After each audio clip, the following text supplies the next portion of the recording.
All right. Welcome to another late night shift, folks. Another live stream, just lining this up a little bit. How's everybody doing? Super excited for tonight. Just let me know if you can hear me properly before I keep on going, actually.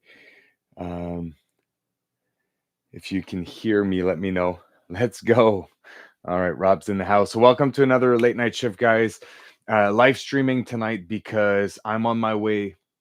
I just came back from a really, really significant winter backpacking trip for me, trip that changed my life, trip that pushed all of my limits. And I wanted to kind of post debrief with you guys about this trip a little bit. But also another thing that really, I'm already thinking ahead is that I'm gonna be climbing. I'm gonna go winter backpacking again this weekend in the Adirondacks with buddy Pierre Antoine PA. You guys have seen him quite often on the channel in the past. So I'm super stoked about this. I'm leaving Saturday morning. And I figured, I really enjoy packing live here with you guys on the live stream, answering questions, kind of sharing my thoughts around it. When I make my full videos, I don't really dive too deep into the gear. I'll give you guys kind of like little clips of the gear and kind of integrate them and show it to you guys. But here in the live stream, it gives me an opportunity really to dive deep into it and kind of give you more of the why I'm picking one or the other. And probably one of the things I'm the most fortunate about with having this channel and having this, what I'm doing here on YouTube is I get to try a lot of new gear. I get to try a lot of different things. And what I like about this, I get to share with you guys kind of my thoughts and all that on that. So this trip is no different than all the other. I've got a lot of new gear I'm going to be testing out, putting to the test, and hopefully it'll be interesting. So let's dive into the comments here a little bit. Who do we have? Say hi if you're in here. Sounds fine. Sounds good. We got Freak of Nature, super good. We got the old gang. We have Xander into the house. So throughout this live stream, if you guys ever have any questions or anything like that, just let me know. Drop them in the chat here. If ever, make sure to write question in caps, all caps at the front, so it's easier for me to catch, and then I can answer them. But let's.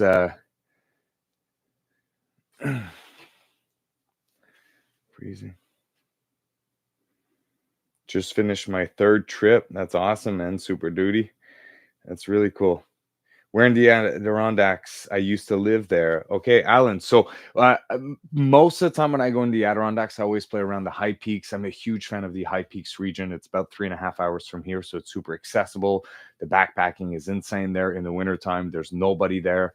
So what I'm hoping to do this weekend, the loop that we decided to take, if anyone's interested or if anyone knows about the park a little bit, we're going to start from Adirondack Lodge. We're going to go around Colden. So we're going to summit Colden and then go back down to Colden Lake.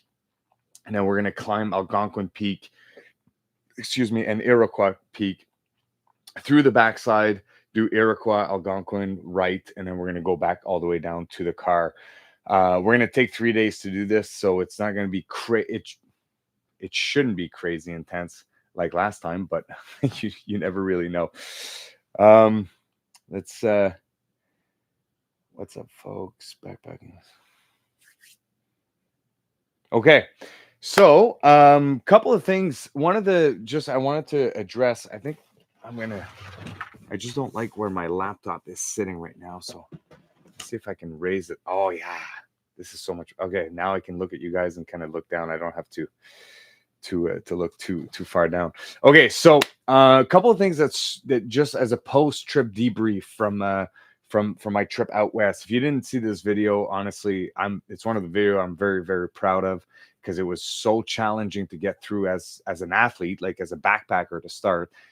Filming was a whole other level to it. If you haven't checked it, go check it out. It's my last video, but I'm super proud of that video, but the thing I'm super excited about is I got to do this backpacking trip with two guys who are super experienced, but more importantly, two new people that I've never backpacked with before in the wintertime. And quite frankly, I don't think I've backpacked with a new person in the wintertime in maybe close to 10 years, maybe 15 years. And what's interesting about going out with people that you've never gone out with before is they have a whole new set of skills, and whole new set of experiences. And I've learned a lot from them. And I'm super excited to continue to kind of up my game in the winter backpacking game, and kind of like take all the best of everybody, and put them together. And I want to share some of those thoughts today. And the way I'm going to be doing this, to be honest, is I'm just going to be packing for my next trip. And as I kind of think about the different gear and what it makes me think about, in difference from out west, I'm just going to share kind of the things that I've learned along the way. So let's again, if you have any questions as we go through, just let me know. Um, Super Duty Explorer, it is the best part of this season. No people, yeah. You know, for me, because of where I grew up, and if you've been here for a long time, you've heard me say this 1,000 times, but the reality of, because I grew up in the Ottawa region in Canada, is that in the summertime I spent all my summer paddling, because we have a crazy ridiculous waterway, rivers, systems, and all that, that's just world class.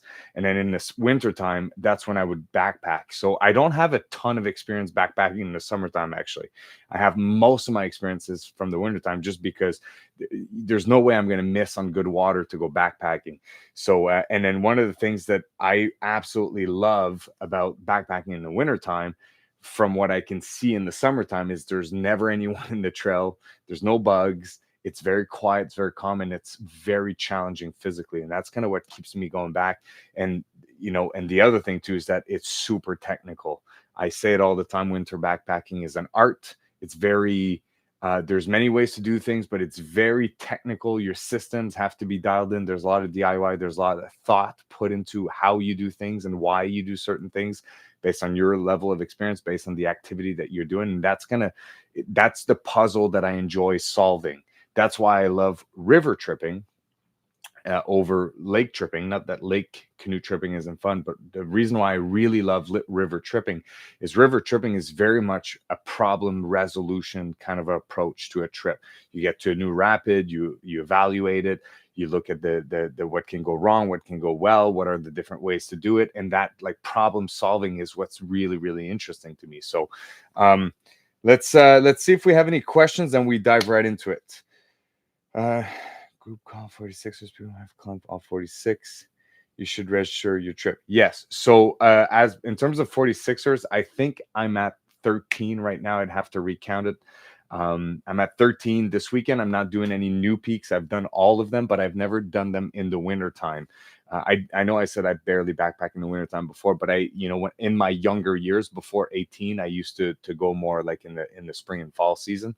And I've already done Wright, Algonquin, Iroquois, and Colden. I actually did this loop in the fall once with my brother-in-law. So I think I'm at 13, and what I'm hoping to do over the next like 20 years is to essentially get my winter 46ers. So I'm happy to do them.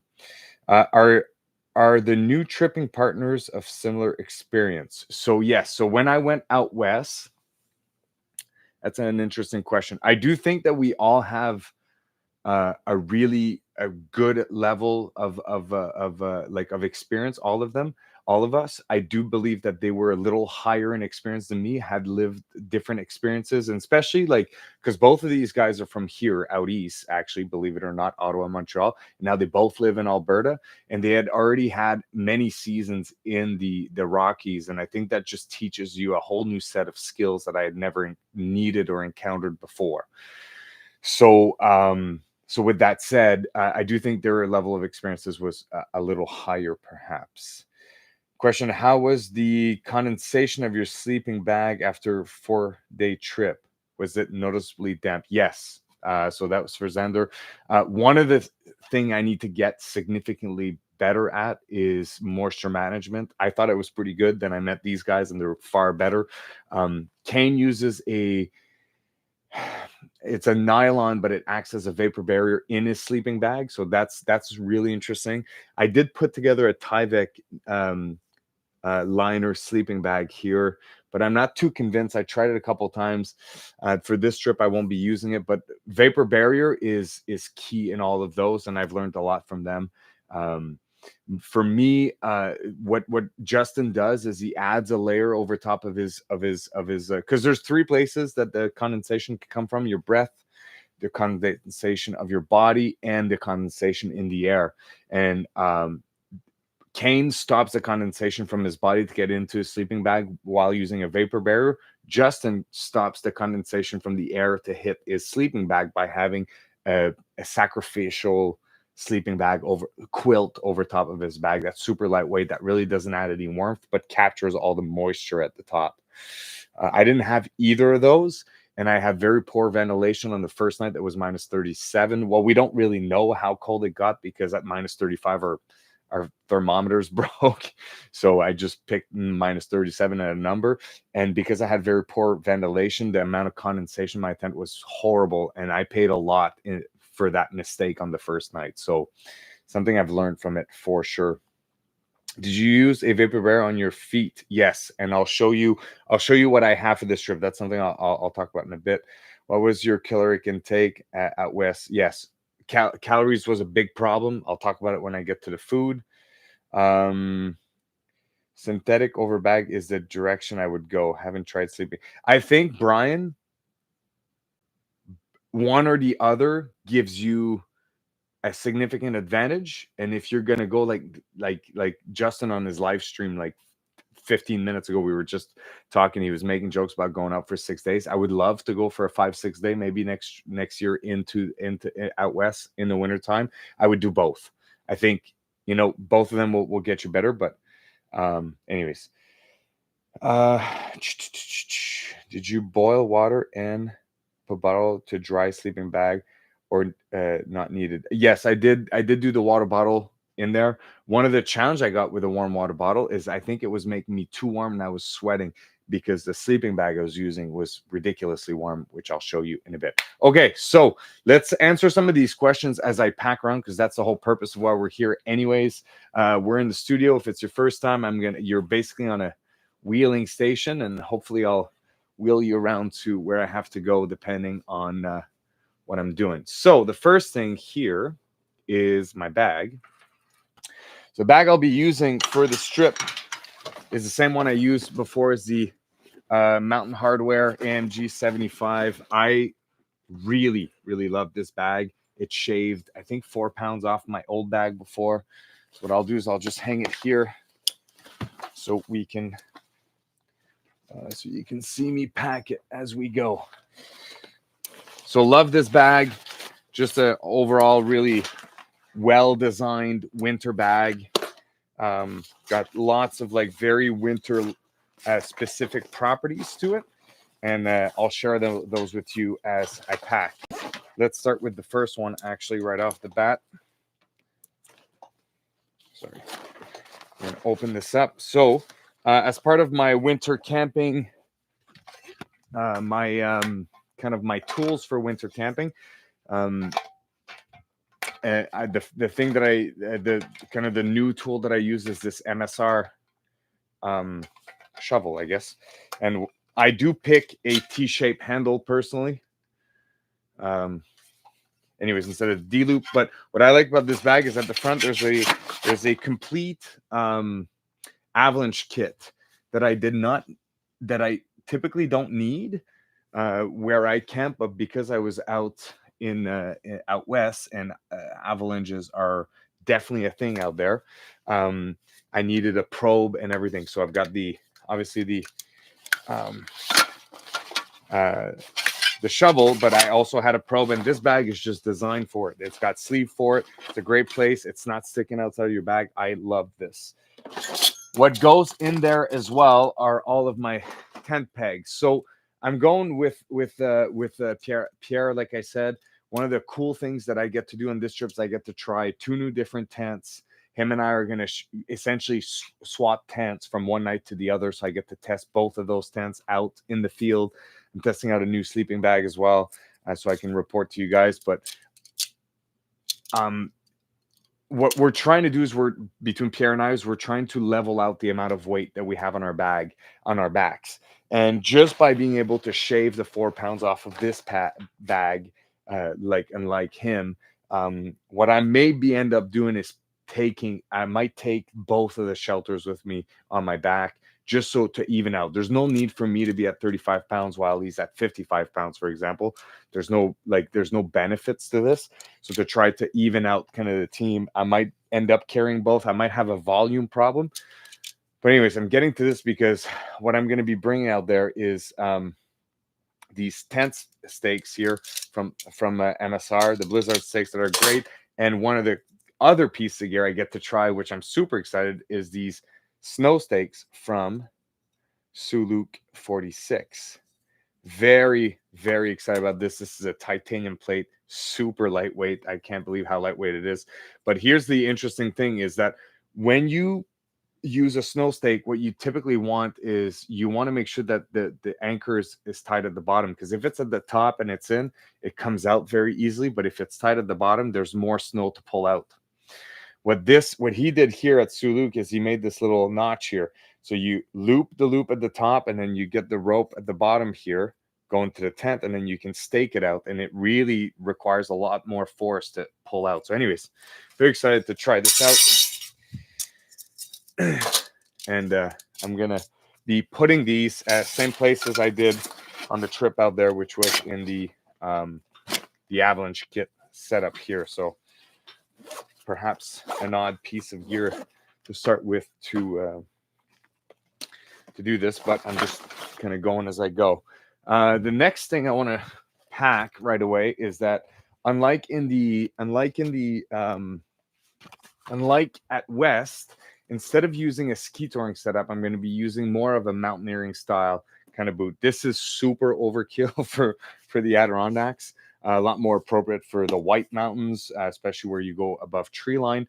But this is the boot I'll be using. These are my Sportiva Perense. Why I like them so much? They're very expensive. They're like mountaineering hard shell designed for crampons. But because of my past frostbite, I've been talking about this forever. But I think 5-6 years ago, I frostbit 6 out of my 10 toes in the Adirondacks. Freak accident. My feet are very different ever since then. So what I mainly need for most of my boots is a boot that has a liner that I can remove. They tend to be much warmer, but also I can, if ever my liners get wet from my sweat, I can dry them. So I mitigate that with also vapor barrier nowadays. But anyways, so this is my boot. It's a great boot, very stiff boot. But with this, I get to have my mountaineering crampons. And again, out in the Adirondacks, we're going to be traveling on snowshoes and crampons, depending on the snow or ice condition. One of the really cool things, and these are the Black Diamond crampons. They're pretty old. I got them secondhand back in the days at an old shop in the Adirondacks. But these actually clip on to my boot, almost like alpine ski bindings. Like they literally snap on to it. And let's see here. Oh, they might be a little too tight right now. That's a good reminder that you should really test out all your gear, but I might have to, there we go, readjust them. But this is kind of the crampon that we walk in once we're at the top of across the tree line. So the cool thing about this bag is this here is I think a Dyneema fabric that's just reinforced, and it's designed for your crampons so you don't rip all of your backpack. We're going to be using this feature for the first time. So I typically put my crampons front to front anyway, so that to minimize. But yeah. The downfall to this is it's going to take the spot from where I used to pack my down jacket. So maybe I'll end up using the pouch anyways, so I can pack my down jacket next to it. We'll see. Time will tell. Let's dive in the comments here. Oh, I did see a question earlier. About did I like ski touring? I wanted to answer this right now because I spoke about my my snowshoes, which these are the snowshoes I'm going to be using. They're the MSR Ascent, the Nally Ascent, just like a really rugged snowshoe that I love. Tons of crampon underneath, which is a big part of it. I'm not a big fan of the strapping system, but it is what it is. One of the things that's super key is it's got elevator systems here, just like in the skis, like I showed you guys on the video. So when we're climbing, it's a lot easier on the at the back here on your calves. Anyways, which one did I enjoy ski touring? Honestly, after ski touring in the out west, snowshoeing feels very stupid. And I mean, I say this in a funny way because it's like traveling across the terrain on skis is far, far, far more efficient. It's more efficient. You float way more. If you're a couple of guys, honestly, I was often enough at the back as the third guy, and even at the back as the third guy, like honestly, by the time two guys goes in front of you, it's really well packed. So it was just a great experience overall. The skins underneath allow you to climb pretty steep stuff, especially if you have like there's different versions of skins. The skins I had were the really sticky ones, so they didn't have a lot of speed. Really liked it. Really starting to think about how I can integrate ski touring more in the Northeast. I know it's a thing already. I know that you can use these crampons on the ski touring boots in walking mode. Yeah, ski touring was absolutely amazing. Like traveling on skis across terrain was fantastic. All right, let's dive into the comments a little bit just to see if we have any questions. You should have thrown some heavy pop punk riff during the part.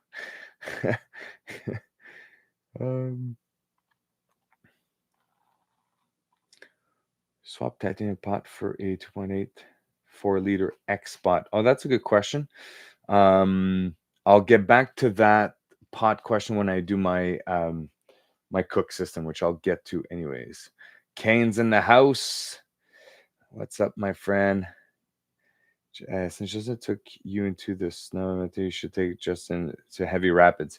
So funny enough, Justin grew up on the Ottawa River just like I did. I guess we may have crossed paths many times when we were kids, never knew each other. So he says he's a decent paddler. I guess time will tell. I've never seen him paddle, but he's grown up whitewater kayaking on the Ottawa the way I did. But I am hoping that Justin and Kane and I can do a collab out here indeed in the near future. So I'm excited about that. Okay, what do we have? Marty, what is the one price of gear that brought you the most comfort on that slog? Ooh, one piece of gear. Yeah, Kane is from out east as well. So I don't know if you can paddle, Kane, though. You've never talked about paddling. Let me think about this question, Jason. Which piece of gear?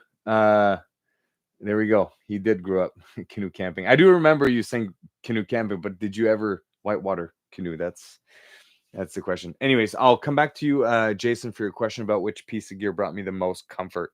I got to think about that one because it was difficult at times. Okay, let's move on. Let's go right to the back here to my sleep system. So last trip and on this trip, I'm going to be last trip. I used the Thermarest here, Polar Ranger. Love this bag. Is so warm. It's a phenomenal bag in terms of heat. You do have to sleep on your back. If you've watched the video, you know what I'm talking about. I do speak to that a little bit in it. Great, fantastic bag. I'm lending this one to Pierre for this trip, and I'm bringing this guy over here. So I did receive this from Mech, and it's the Talon minus 17, 20. It's the one I packed last trip because I hadn't received my polars. Yeah, minus 17. So I'm packing this one because I just want to try. I just want to give it a try. It's announced to be minus 15 with the wind chill coming up. So it'll be interesting. Sorry, I'm looking for my stuff bag at the same time. So minus 17 is more of it's outside of its comfort. I guess comfort is 9 degrees Celsius. 17 is more pushing it. I want to test it out, and minus 15 anyways, I'm not too concerned about freezing, and I just want to really put it to the test as to how good or not it's going to be. So I'm bringing this Talon here. Let's see if I can just kind of reorganize you a little bit. I know the camera movement can't be that great, but here we go. So, and I'm going to use the Polar Ranger stuff bag for it, because this one didn't come with a stuff bag. So I like the Polar Ranger stuff bag because it's very narrow and long instead of small and wide. It's more annoying to stuff your bag in because the opening is a little smaller, but it fits better in the bag. So if you're in a bulk sled, honestly, the wider the stuff bag, the better. Because doing this in the morning sucks when it's cold. But in a backpack, I find these guys a little easier to pack. Okay.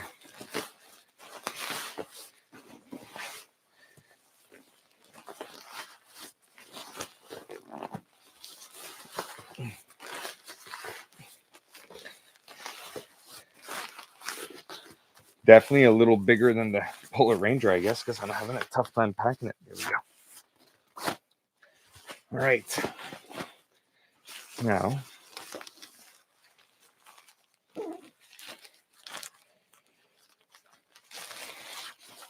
let's stuff it.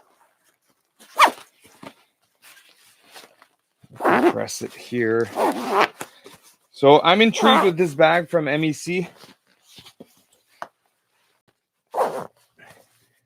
You know, up until this year, for the last 17 years, I essentially used Mech's version of the Talon, but from 17 years ago, a minus 17. It was a minus 20 bag. Never had any issues with it. So I'm excited to see if the new ones are just as good. So that's one. The second thing will be my sleeping pad. Once again, the sleeping pad of choice will be the X-Therm. Very hard to beat. This X-Therm here it's just so warm, you know, and it's not really comfortable. That's the downside to it. But you know you're never gonna freeze, and it's not terrible in terms of comfort. It's just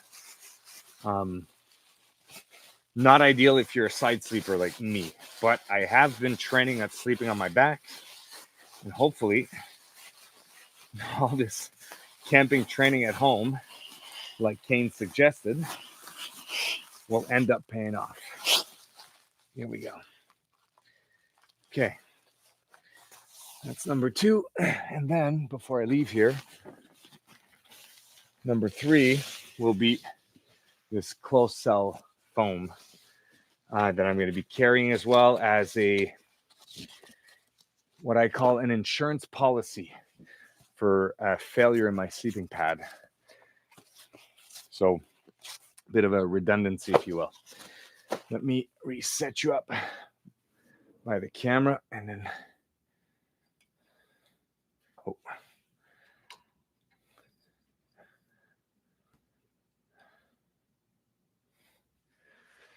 how does that look?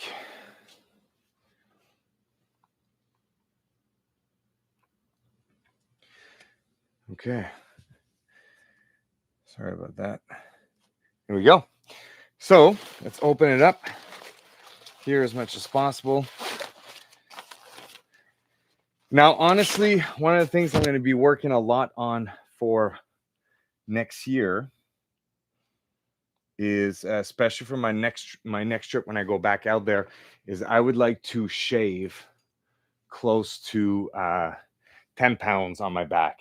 There's definitely a lot of things that I brought that were not super useful, and I'm hoping to really be a little lighter, because I was the heaviest of the guys out there in my pack, and that does make an impact.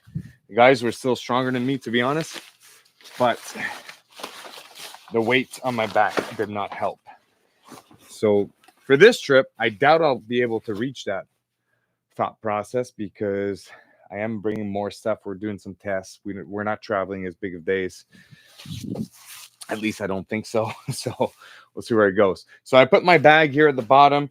What I'll do on the inside right away, one of the shelters I'll be testing out on this trip is the MSR Access 2. It's their ultralight version of a tent, of a winter tent. It's just sub 4 pounds. Technically speaking, you could use it with 2 people. I don't know. Not a huge fan of sharing my tent much anymore. I think I just sleep more comfortably when I'm alone in my tent. And there's something about, having this one place that you can just kind of chill by yourself. And in the wintertime, the other thing too is that in the wintertime, the more people in the tent, the more condensation, the harder to deal with the moisture. So anyways, point is, I'm packing this here on the inside. I already have all the stakes for it. I'm excited to try these new shelters, these new tents. As you guys know from my last trip, I used the MSR. I'll just show it to you guys here. Front range, the pyramid shape tent. This is by far my favorite winter tent ever in terms of of all the tents I've tried. I love how sub 2 pounds it is, super lightweight, super easy to set. I don't mind sleeping on the snow personally. I don't need an enclosed tent. And easy to create ventilation, although I did poorly at it, but now I know this was one of my favorite tents of all time. I'm trying out winter camping tents this trip because that's what I've always used in the past. And this way I can report back to you guys how I liked it or not. But honestly, I doubt I doubt that I'll ever have another favorite than a pyramid style or like a tarp tent style kind of shelter. It's just so light. And in the wintertime, all you want is a shelter that protects you mainly from any kind of precipitation and then the wind. And you can always kind of work to protect yourself with the wind and kind of work the snow around as well. So carrying an extra 1.5 pounds, 2 pounds, 3 pounds, like the other tent we're bringing is the Mech TGV2. It's another tent we got here. This one is much heavier. Like this is like 4 or 5 pounds alone compared to sub 2 pounds for the other one. So I doubt I'll ever go back to any other tent system in a sense that I really liked it. But this trip is about trying out some new stuff anyways. So these are going to be the 2 tents we're bringing. I might strap this one here at the bottom after. I'll see. I'm not sure how I'm going to make it fit. But like I said, to even out the packs, I'll probably be carrying both. How much fuel did you use in 4 days? I used a big canister. Speaking of which, my cook system, my fuel system, I used an entire 32 ounce of fuel. That was just the right amount. So that's interesting. So for my cook system, I'm going to go back to my classic 17-year-old MSR Whisper Light, although that's not the one. There it is. MSR Whisper Light. On this trip, again, Pierre and I are bringing the same types of stove. We're bringing this liquid fuel stoves, both of us. So we have a redundancy around that. Our fuel can work in both if ever one of us doesn't work well. So I always travel with the pump directly on here. I don't have a smaller container as well. So we're using this big one today. I'll probably fill half of it anyways. I really don't need this much fuel. Here we go. And then with the cook system comes the pot, which is right here. It's a new pot I tried last trip and I didn't like it, but that's the only pot I have that can do what I'm doing, and I'm waiting for a new one. It's the this titanium 2-liter pot. And the reason why I don't like it is simply because it doesn't have a carved out spout here. And when you're trying to fill up a water bottle this size with no exact spout, honestly, I kept pouring water everywhere but where I wanted it. So I ordered one from MSR that has a spout. If you want my advice, honestly, the spout, don't do it without it. So here you go. I mean, I'm sure plenty of people make do without it, but that's just my thought about it. So Windshield. I've got my stove in here, and then I put on.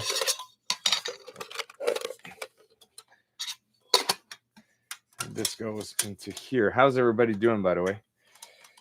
I see a lot of people are in the comments. I freaking love this, man. There's 34 of you in here. I can't believe it. That's awesome. Hopefully you guys enjoyed these live streams. This is kind of where I go way deeper into all of this.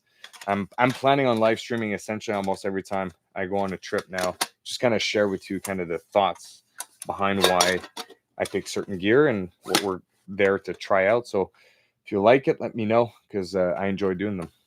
Okay, so my cook system here, we'll just go on top like that. That answered that question. Bottle with the pump on all the time. I don't take this out. Well, that's good. Do you protect? It's funny. I was just going to answer this, Brian. So, Brian, do you protect your pump at all? Last trip, I jammed a cuff off 20 ounce.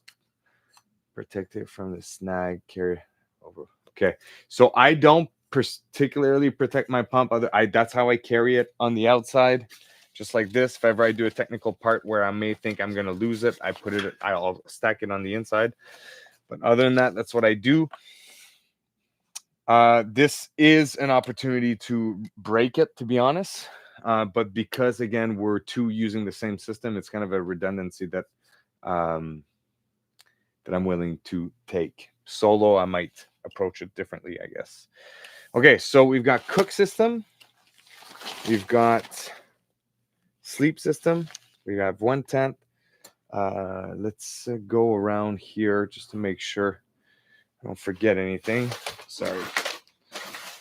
I thought this time I would probably print a checklist, but I didn't have one. Okay, so I'll do my electronics at the end because I have them all kind of taken out here. We'll take this. I'll take this here. So kind of my things to film with, and electronics in general. So, okay, electronics are good in terms of stuff bags. Let's take these out. I might need that over there when I pack some of the stuff. And we've got our cook system is good. Oh, our sleep system. Here, I've got my pillow.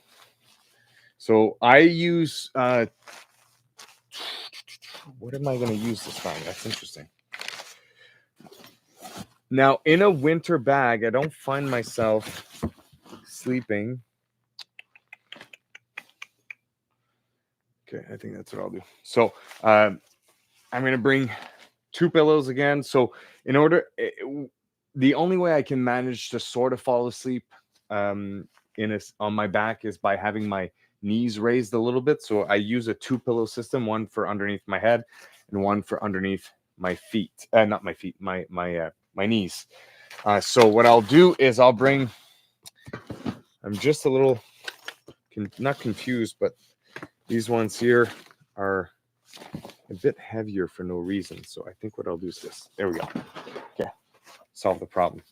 So what I'll do this time around is I'll use the strap system of these pillows to strap around my sleeping pad underneath my knees, and hopefully that should keep it in place the whole time, and I should have a bit more comfort this way. So anyways, that's kind of what I'm going to try to do. I really need to work on sleeping on my back, because the best way to sleep in the wintertime is on your back, just to get the best out of your sleeping bag. Most sleeping bag have way less what do you call those, insulation underneath. So everything is designed to sleep on your back. And so I know I'm going to get a better sleep if I do, because on my side is pretty horrific. I really don't sleep that well. This is how much I like winter backpacking. I'm okay with not sleeping. This here. So same as last time, I'm going to use this Koozie here. This Koozie was surprisingly good. And it's lighter than my old outdoor research one. It's lighter, I think, even than the Nalgene. And this, like in the crazy -30s that we got, kept my water bottle from freezing the whole time. This closed cell foam that Whiskey Jack Outdoors. That's the company here. It's like a cottage gear company in Ontario. Awesome company. They're big in volume, but man, they work well for keeping your water from freezing. And in the wintertime, it's kind of important. So, yeah, this will go here.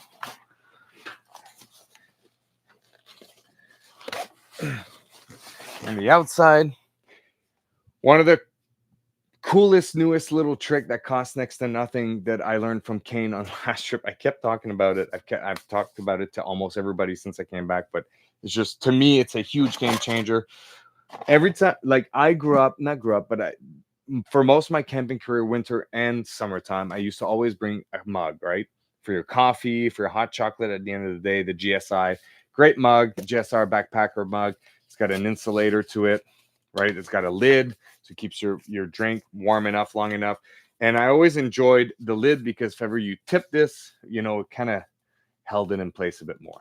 Not perfect, but did a good job. What Kane does that I immediately absolutely love is he uses a 500 millimeter wide mouth Nalgene that he combines with a 500 milliliter beer bottle neoprene Koozie. And this,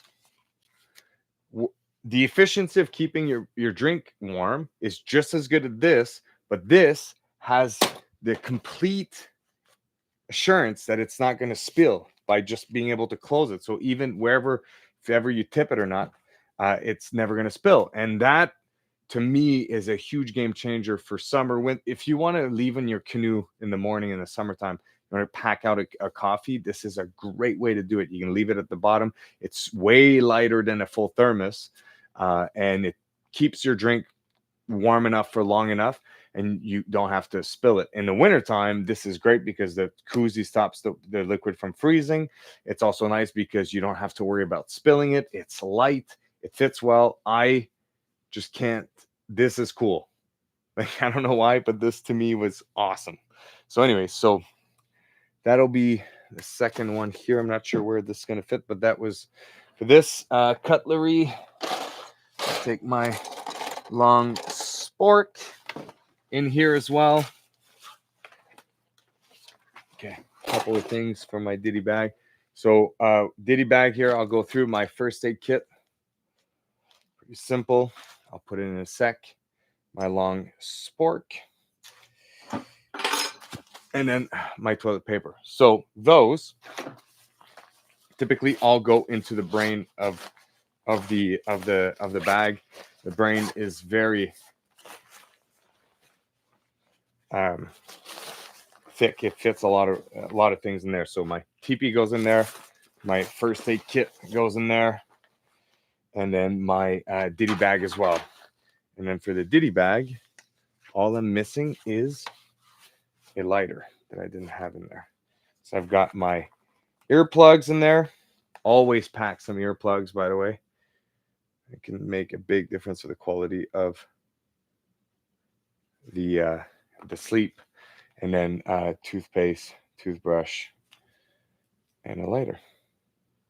So that's kind of all I bring, and all of that goes into. Oh, you want the official weight comparison? All right. So we've got Brian who wants the official weight comparison between the mug. I've got my scale here, so let's see. Let's have fun with this. Let's see if you guys can kind of see it from there. I'll put it here, but there's no real reason. This might be a little lighter, but the functionality of this is what I'm after. Okay, so the backpacker mud gives 3.6 ounces, and the Nalgene with the Koozie is 4.2 ounces. So 0.6 ounces heavier, but what I'm after the most is not the weight. It's the functionality of it that I absolutely love. You can pack, like I said, you can pack a coffee, have it in your pack, walk with it, and in your shell, walk with it, drink coffee for the first hour of your hike in the morning. That's awesome. Okay, so again, I did all of this here. Oh, and then my long sport goes with my food. So when we get to the food, we'll get to that at the same time. Now, maybe what we can get into is kind of my camp system here. So huge fan of the MEC down booties. These are the expedition booties. By the way, guys, all of the gear I talk about is in the link in the description below, martymorissette.com/gear. As you guys know, if you do buy through these links, I do get a small kickback for commission. It's a great way to support the channel. It doesn't cost you anything else. Want to make sure I'm transparent with this, but these, honestly, these for winter camping are amazing. And I used the regular ones forever. Now this year I got the ones with the expedition with the gator. The gator makes a big difference because when you pulse hole through very deep snow, like we were out west, this just avoids having all the snow kind of getting into it, and it just makes your feet so warm and cozy. So yeah, I really enjoy it. So we're gonna put those at the back here. I'm really trying to be thoughtful with how I'm packing all this because I think the volume will be an issue on this trip. For me at least. Okay, that fit there. Second thing is, oh, you guys aren't here anymore. That's the next thing for my sleep, not my sleep system, but my camp system is kind of my camp outfit. So as you guys know, I'm a big fan of down. When I get to camp, I essentially kind of get into all of my down gear as much as possible. I think this time around, I'm just gonna stuff it into my pack. I don't think I'll put it in a stuff bag. I don't think it's needed. So these are my down pants, cheap from Amazon. Maybe I don't think I spent $100 on them, and they do make a big difference. They're lightweight. They compact fairly well, and allows you to be super comfortable when you're out there. Apparently, they're losing their down. Okay. Another new piece of gear I'm trying out this time. So you guys have seen me use my North Face puffy jacket forever. I don't even know, you can't buy it anymore, but I am trying out a new one this time around. This one is the MT 900, I think it's called, from Decathlon. The reason why I wanted to test this out is because this bag, this jacket here, is rated to go down to -17. So I'm assuming with proper layering, it'll go down way warmer. It's all down, 800 fill, super nice and comfortable, good size, good length. I take mine in an extra large because I like to layer it on top of everything else. And the interesting thing with this one is it's only $150. This guy here cost me like $500 back in the day. So the fact that this is so cheap is really cool. $150. So I'm going to test it out, see if it's worth not spending too much. Like if you can get away with only spending $150 on something. So I'm going to put this aside because I'll kind of like, before I can pack, I need to pack stuff a little lower. So I'll share with you guys sorry about that. Share with you guys my system for my clothing. So that's what I want to put in. So to go along with what we talked with my camp setup, my camp mitts are also down-filled mitts, super cheap from Decathlon again, super nice and warm. So I'm excited. I brought those. I wasn't gonna bring a second pair of mitt out west, and then I went to Decathlon. I found these. I already have tape on because I ripped some of it. Classic camping gear with tape on it. Adds character. Anyways, I found these. They were like $60. I bought them. I'm very happy I brought them. Yes, 2 pairs of mitts is key in the wintertime. One for when you're not moving, one for when you're moving. So this will be also going in there. For at camp, I've got also some merino wool, small little, I think $20 merino wool liners. So when I take my mitts out when I'm at camp, I'm not so cold. So those go together.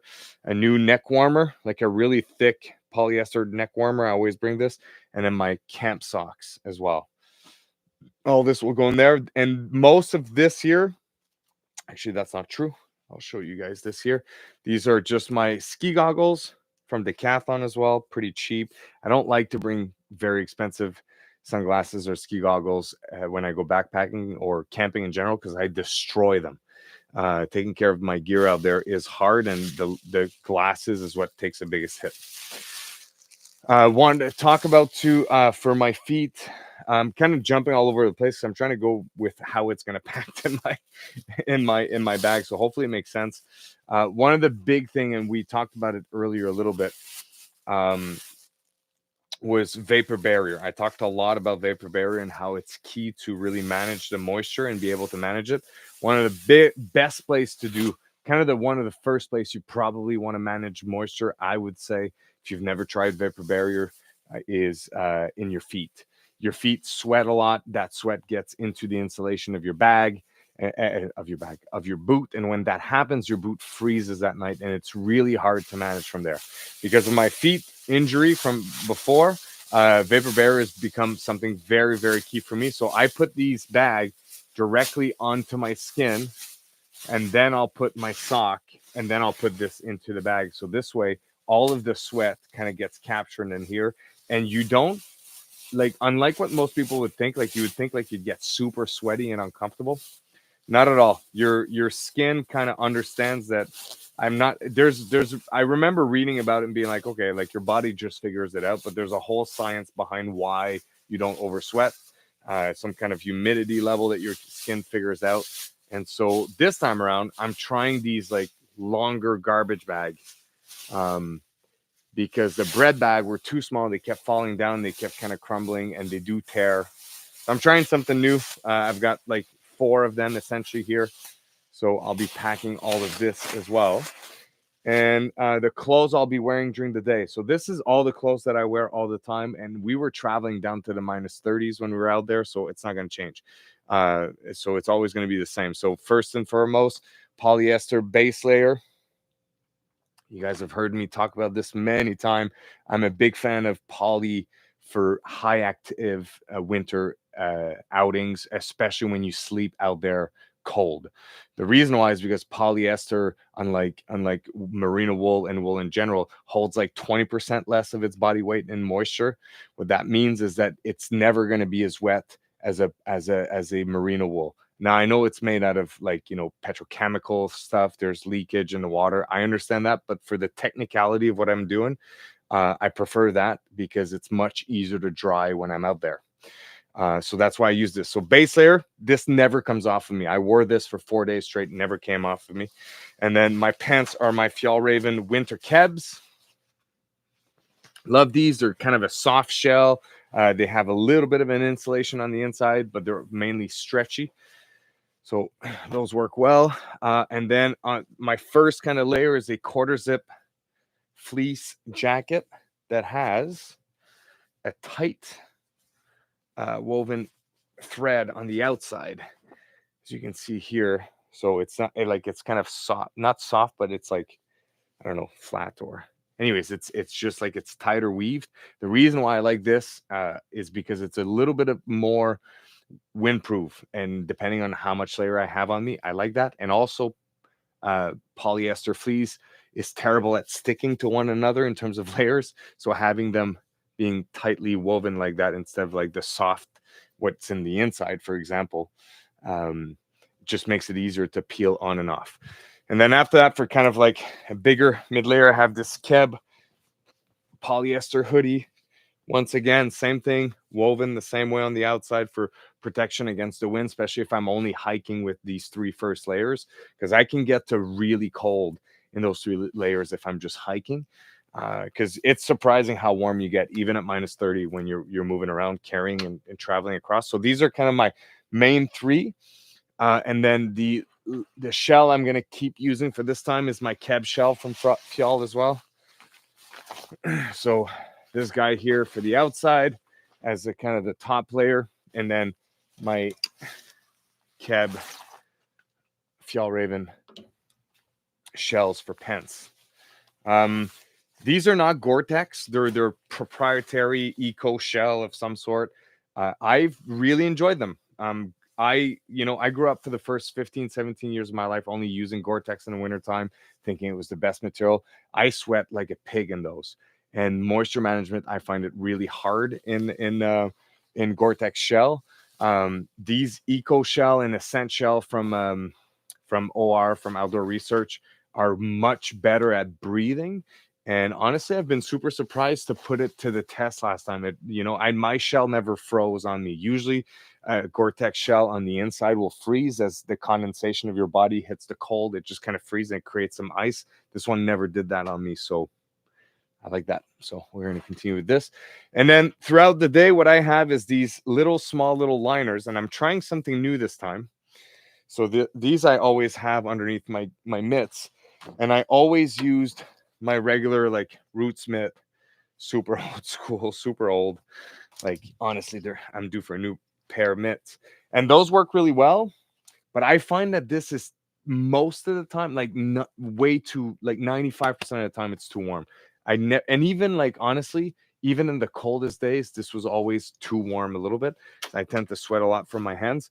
So what I'm going to try to do this time around is I got these really cheap waterproof shells from Decathlon that are just like this here.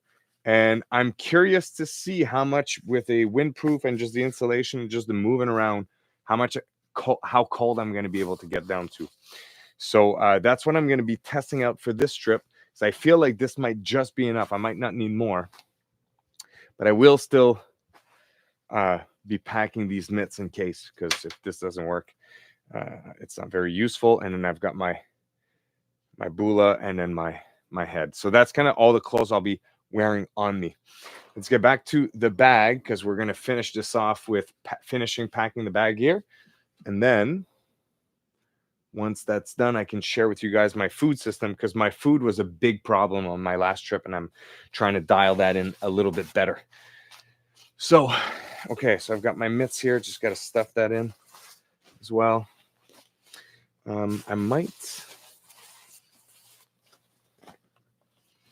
What I've been thinking a lot about is maybe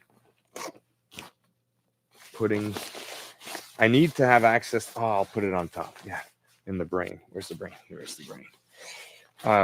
I do need to have access to these mitts a bit better than what I did last trip. So when you stop, you may want to warm up faster. So I'm going to try them in the brain of the pack. See if I like that as just an accessibility thing.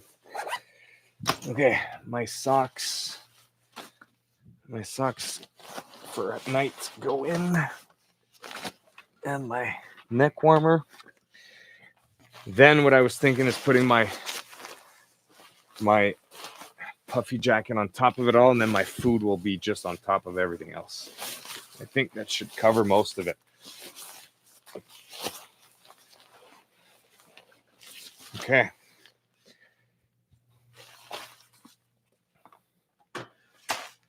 Hopefully this makes sense for everybody so far. I haven't checked into the chat in a bit, so let me see what we have as I take a sip of my beer. I've been talking too much, not enough. Here we go. If we have any questions, Brian, interested in MT900? Yeah, me too. I'm very keen to see how that's going to go.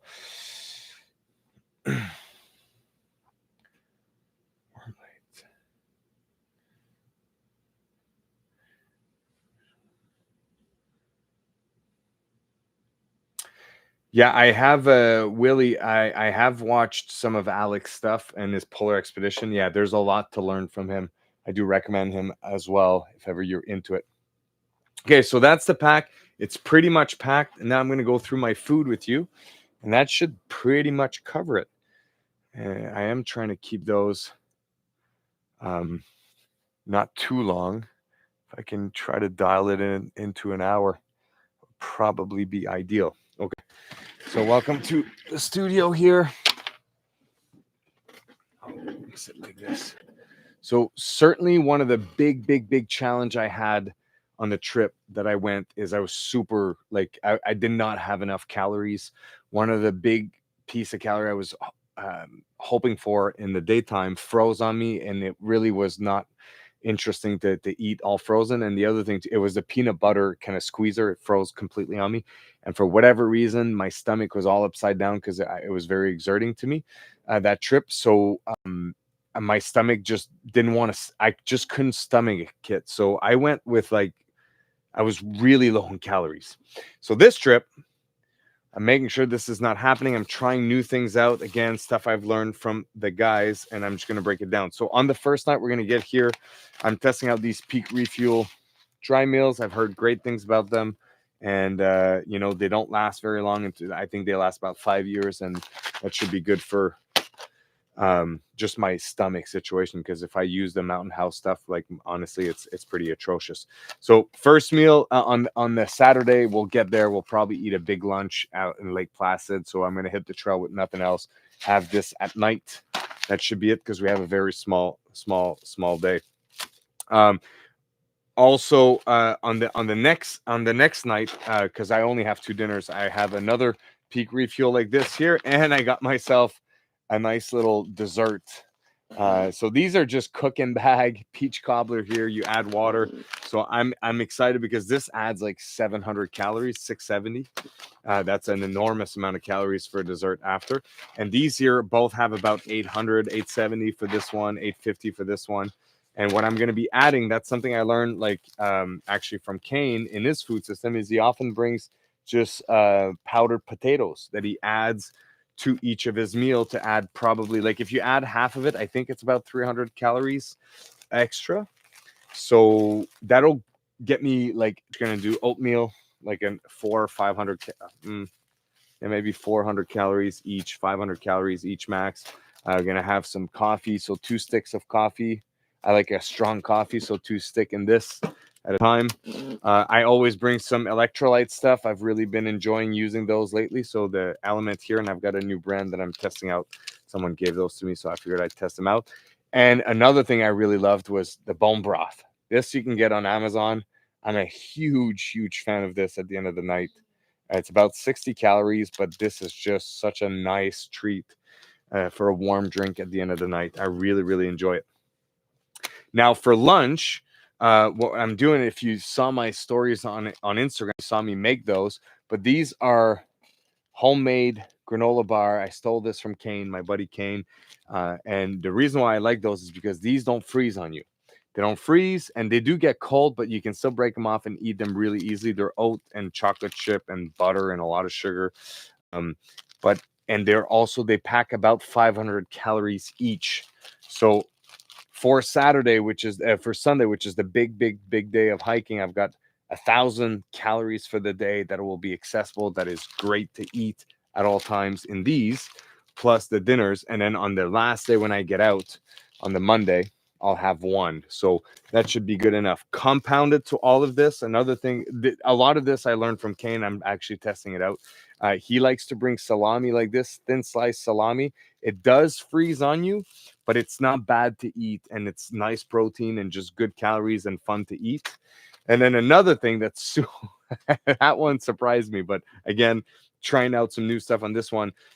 He brings also chips, potato chips. Now this, I'm trying to figure out how I'm going to make sure they don't all just collapse into pieces, which might be impossible. But the reason why he brings those chips on winter backpacking trips, because they're lightweight, they're super high. This is like 1,200 calories right here, and they don't freeze, so you can access your calories. So I'm way closer to, like, I'm closer to, like, this is 1,000, 2,000, yeah, with this three, yeah, 2,000, 2,500 plus this and the breakfast. Yeah, I'm about around 25 to 3,000 calories a day, which is far better than my 1,500 that I was out west. So, and all of this is going to go essentially into here, into this stuff bag, and I'm going to put at the top. And I think that covers almost everything for that trip. If you have any questions, drop them in the comments right now. I'm going to dive into the comments with you in a bit here as I just finished packing this. I'm gonna pack my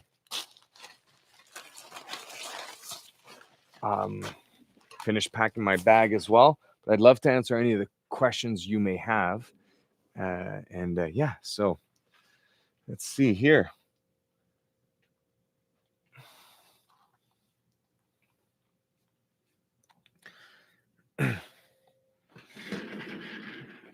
Question: How do you? Okay, Rob asks, how does your winter first aid kit differ from summer, or does it? Not really, Rob. I'm just grabbing my bag. It doesn't overly change anything, to be honest. For me, a lot of it is pills, pain management. I can do a lot with what's out there and the gear that I already have. So a lot of what's in my first aid kit is pain management and extra like survival supplies. But I did take like the Visine out because that'll freeze on me. I took the cream out, like in the stuff for the bugs, the bug management. I did take that out because that is kind of useless in the wintertime. But other than that, it's pretty similar. Are you going to post a recipe? Okay, Duke. So the recipe is on Kane Does Outdoors YouTube channel. You're right, bars or whatever it is. And then you just kind of search down at the bottom. It's his famous old bars, I think he calls them. Okay. Another thing too I forgot to mention is I'm bringing these trekking poles here, testing out these new trekking pole from MSR as well, full carbon fiber poles. I did do a mod to them this week. I'm hoping it's going to work well, but I essentially drilled out a hole, and that's just for the people that film out there. But I drilled out a hole with the 3/8, 1/4. Sorry, here we go. 1/4 kind of screw in. So now I can screw in my camera mount here and put this in the snow and film with it. So I'll be doing that as well. These are really, really nice because they're the kind of poles that just collapse like this. And they have like that string in them so you can't lose a piece. And then when you want to get them going, you just pull on the whole thing and it's really fast to deploy. So very nice. Oh, and another thing I'll be bringing now that I'm thinking about it is this here.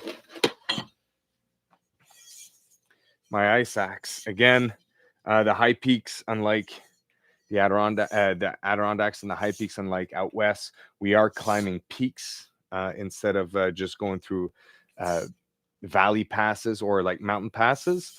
And this, when you get to the really icy place, is a good tool. So if ever you fall, or just even to kind of climb and help you kind of pick at it. So I'll be packing that as well on here on the outside at the end. Okay, so this, let's see what we do with the food. I feel like there's no way that my chips don't get all crumbled. I don't know if that's just a natural thing that happens with them, but we'll see how long that lasts. Put this right on top. And this way I can also weigh the whole pack, give you guys an idea of what it is.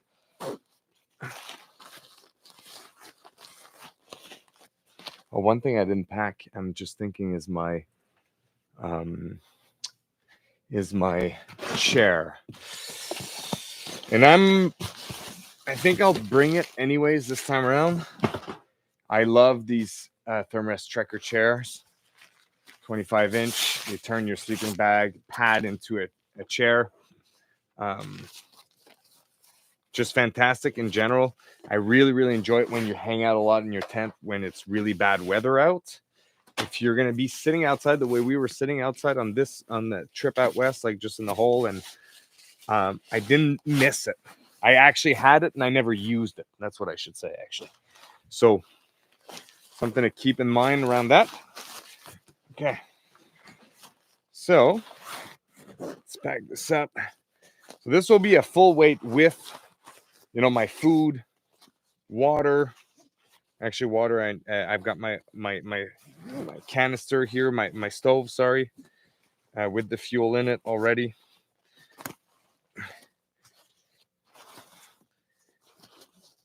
Let's see where this brings us. Okay. And then what I'm missing is this here.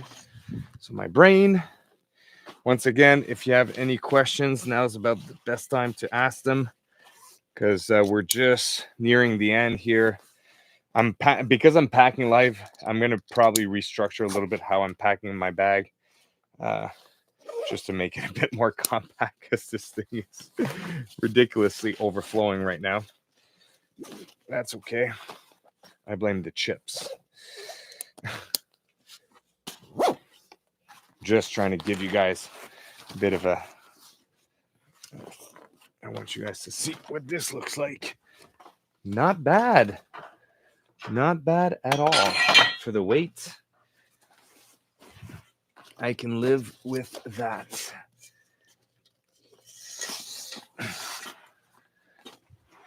And then, okay, let's do this here. Let's do this here. Just doing real fast because I want to give you guys a last weight. So, like I said, for next year, when I go out with the boys, I'm going to try to lower my weight about 10 pounds from what I did. I don't think that on this trip, this will be the case at all, because I am bringing heavier gear than needed to do that. But it's a different trip. The traveling is different at the exertion level, and I do want to test out some things. Okay, so let's set you up so you can see, and this way we can answer. Boom.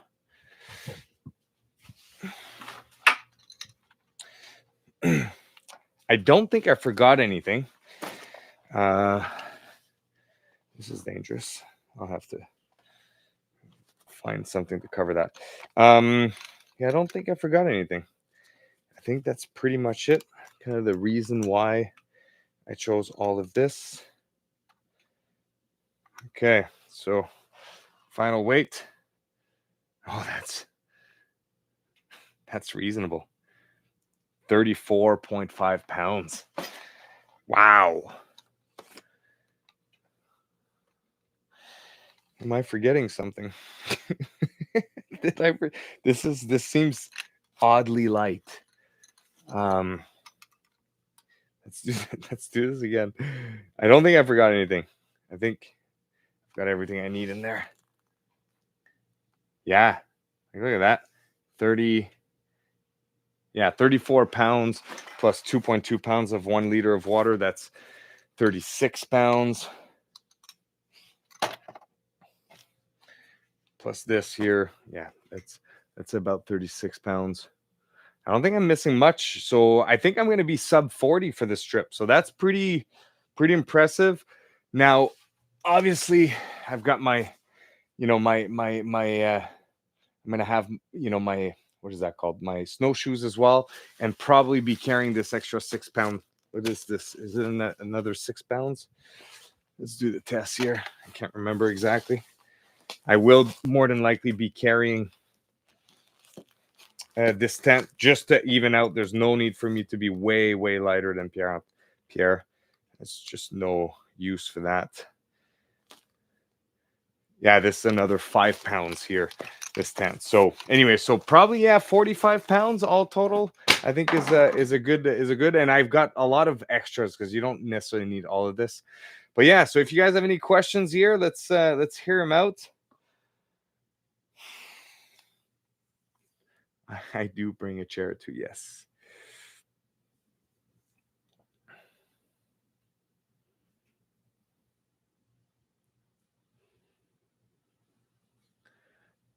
Are you going to post the recipe? I did that. Chips. Okay. Well, this is kind of it, guys. I don't see any questions in there. This is the full lowdown I'm going to be packing for my trip. Let's put it on my back just to kind of give you guys an idea. This is a reasonable, very reasonable weight pack. In terms of camera gear, I'm bringing far less. Oh, there is all the electronics missing in there, which we'll just go into. But yeah, you can see here, I'm having a much more volume problem than a weight problem. Um, and that's kind of what you have to kind of always deal with all the time. Uh, he missed the questions. Did I miss the questions? Well, it wasn't a. Did I miss a question, Justin? Which one is it? Yes, that's right. There was a question earlier about which piece of gear made a big difference on my slog, and I don't think I have an answer. So, like as you guys know, like that 4-day trip in the out west was quite the slog for me.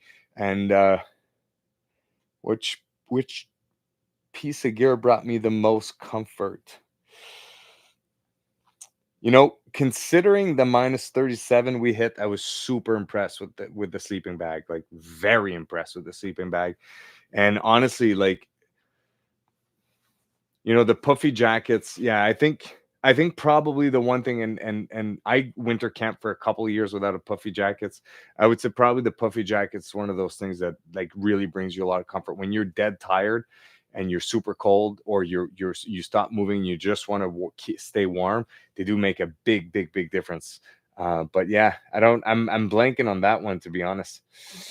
Let's see if I have questions. You mentioned there was a few things you didn't use out west. Any particular items? My chair was one of them. I didn't use my chair. I did not need my. I did not need to carry my tripod for filming. That's another one. I was really concerned about how much I would be able to film when I was out there. So I brought extra battery banks. I brought extra storage so I had like probably 6 pounds worth of camera gear extra that I'm going to be shedding for sure. Um, what else did I not use? I think those were the main things I didn't use. That yeah, the chair I'll probably won't use.